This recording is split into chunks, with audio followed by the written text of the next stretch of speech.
Hi everyone! Today we have another new vehicle to check out in the studio. This is the Team Associated Pro 2 DK10SW short wheelbase two-wheel drive desert buggy. It's in the style of a Dakar Rally Car, and that's a super long name, but essentially this is the new release DK10. It released alongside the, I believe, LT10. And it is basically a rebodied RB10. This is just Team Associated's RTR two-wheel drive platform.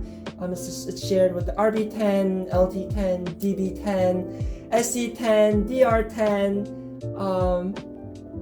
the Trophy Rat. They're all the same thing. They basically just swap out wheels and tires, sometimes wheelbase, bodies, bumpers, stuff like that. But essentially they're all the same vehicle.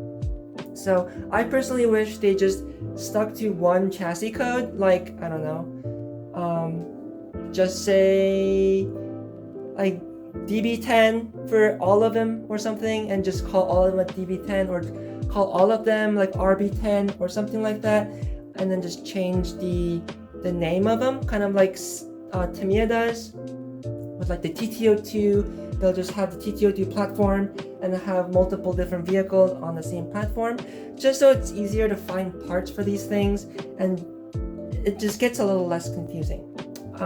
But this is a brand new release as of recording of this video, and another thing I found kind of interesting right off the bat is they seem to be using a different box depending on if you get the orange version or the other red and white version.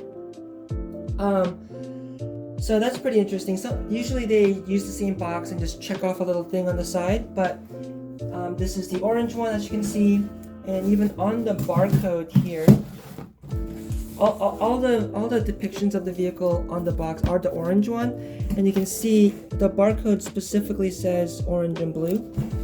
So that's pretty interesting. Usually manufacturers don't really do that to kind of save money, but it is what it is.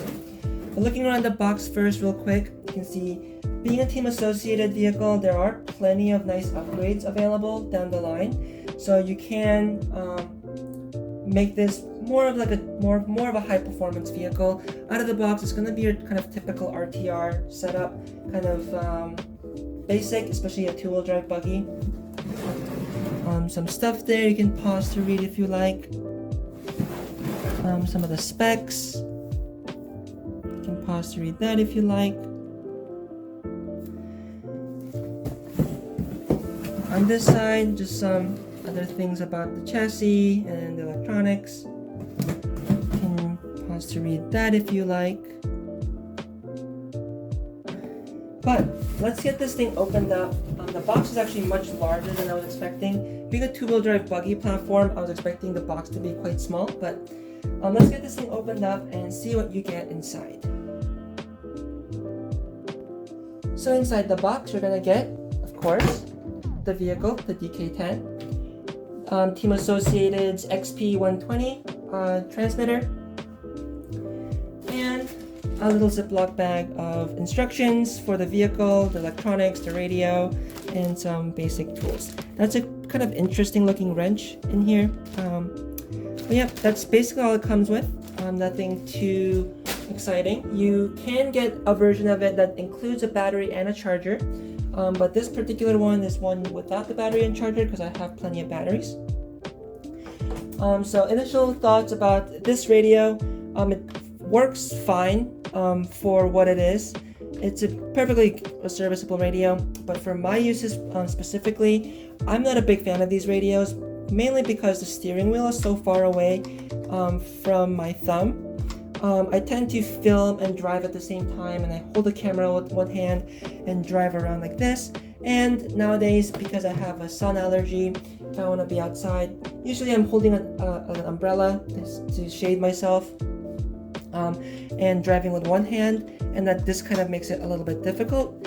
So I will probably have to come up with some sort of solution for this radio, or just bind it to one of my other radios, which is kind of disappointing because this does feature, I forget what Team Associated calls their system. But essentially it's their stability control gyro, like ABC from Losi and Arma and stuff. But so anyway, looking at the vehicle, I think it's a pretty cool looking vehicle. This vehicle is kind of this body style. It's kind of a hit or miss for some people. You either like it or you don't. I think this, in my opinion, I thought this looked a little bit better than the short course or desert truck version, so that's why I went with this one. Ideally, I would have liked the red and white version because that does look a little bit more similar to like Honda's off-road racing, like Baja and Dakar color scheme. So I would have preferred that one, but I did find this on sale, which was kind of amazing since this is a brand new release. And this is the only color that they were offering, so I decided to pick this one up to kind of test it. I'm assuming this body is gonna get beat up anyway in my review and my testing, so didn't really mind the random color. But overall, the body itself does seem decently thick, at least. The sides are a little bit thin, but where the fenders are, where it needs to be durable, seems like it's decently thick, so that's nice to see. One thing that's interesting is the rear of the fender here has 2 screws, and there's a separate piece of Lexan that they've bolted on here to kind of get this effect here. And the fender is actually open in the rear, so you can see the back of the front wheel is visible, which I think is a really cool look. The rear of the vehicle definitely doesn't look as good as the front, but it is on par for how a lot of Dakar rally cars look, or even like the Extreme E series of vehicles. Extreme E racing vehicles kind of look similar to this. So I thought that was a cool little look. Nice little roof scoop detail there. Hood vent detail here as well. So everything looks good, and being Team Associated, the body of course does seem like it's in pretty good mold and quality. The stickers, the decals are all applied properly, so that's all good to see. Kind of disappointing that the windows are stickers, but this is going to be more of a basher vehicle, so I guess for most people that's not really an issue. I really love this front bumper here. It looks very scale and it's going to be very functional. And then the short course style rear bumper on it is also very cool as well. This platform reminded me a lot of the DTO2 Nissan Titan by Tamiya. I did really like the look of that body and that vehicle overall. But I did not like how the front end kind of looked empty, because I feel like it really needed a bumper like this, but it just wasn't there. So it just kind of felt incomplete. And then the arms and the wheels stuck way out. It looked kind of strange. So I think this is a lot better looking execution of that kind of DTO2 buggy based short course truck, trophy truck, desert truck kind of thing. So taking the body off is just simple for body clips, and the body will come straight off. And it's just screen printed, so that is that. Taking the body off, you can see it is just a 2-wheel drive buggy platform, essentially, with just some truck tires, and you can actually see the rear tires are wider than the front tires, so that's pretty interesting.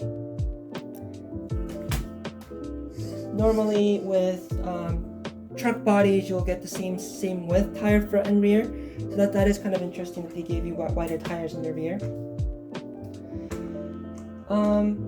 And there's nothing too much to talk about here overall, because it is just a basic 2-wheel drive buggy platform. The plastics feel nice and durable, decently thick, nothing flexes too much. The suspension arms seem like they are stiff enough to perform, but not so stiff that they're gonna snap in half. So that's good to see. I like seeing the little washers that are screwed into the body post. That's gonna definitely help the body last a lot longer.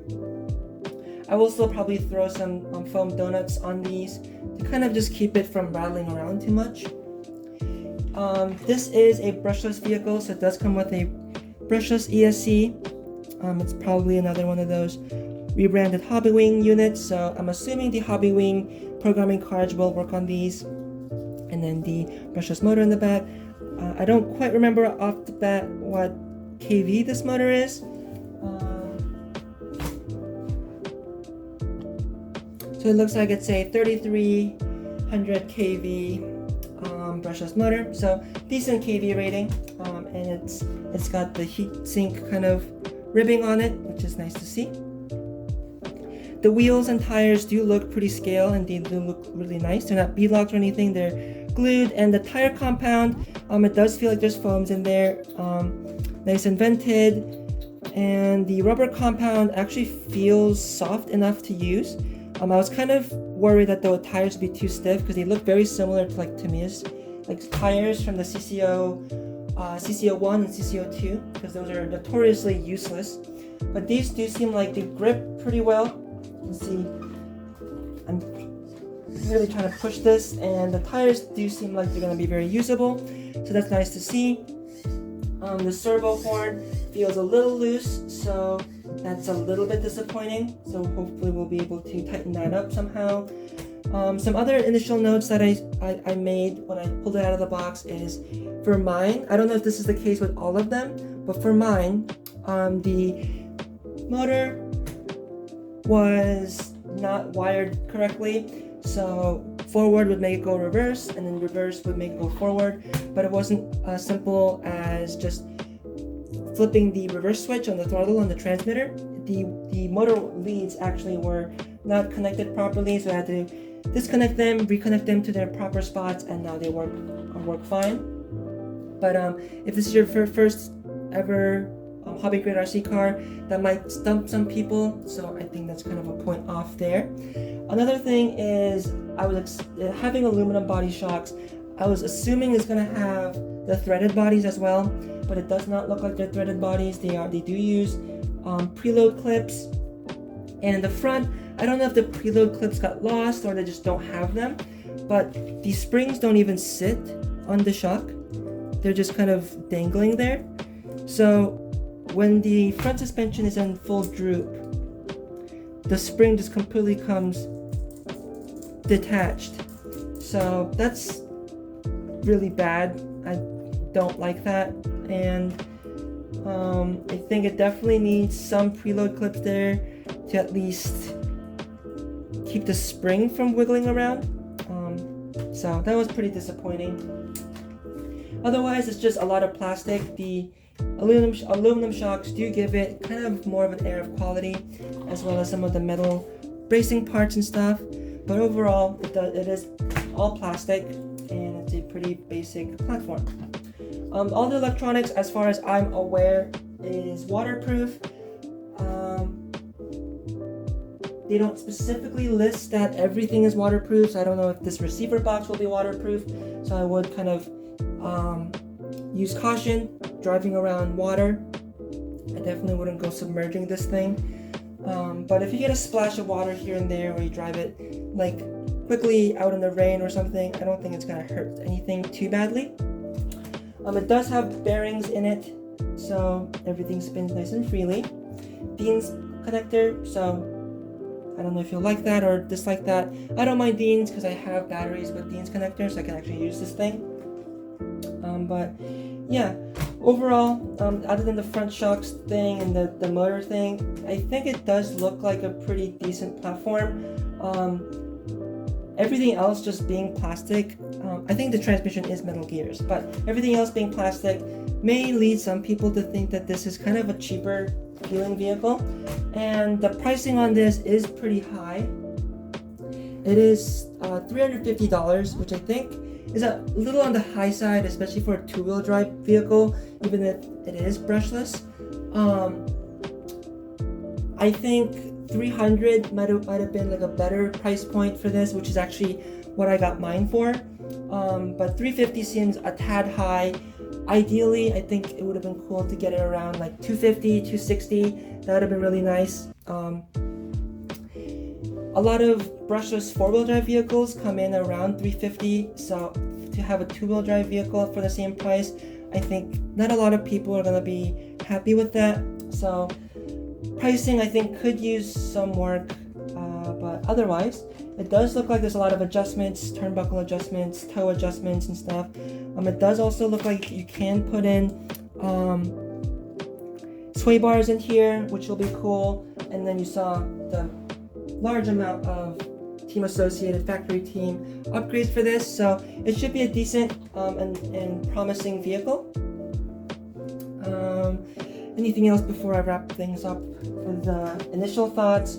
Oh, this little flag here on the antenna says insert antenna through the body shell hole before operating this vehicle. I don't know why they bothered putting that on there. That seems like a antiquated thing because this is obviously too short to fit through the body. So I would completely just ignore that flag. They shouldn't even have that on there. It's just confusing for people. But overall, I'm pretty excited to try this thing out and get a review made for you guys. And in the meantime, I hope you guys enjoyed this video. As always, if you enjoyed or have any questions, leave them down in the comments. And I hope everyone has a great day and have fun with RC.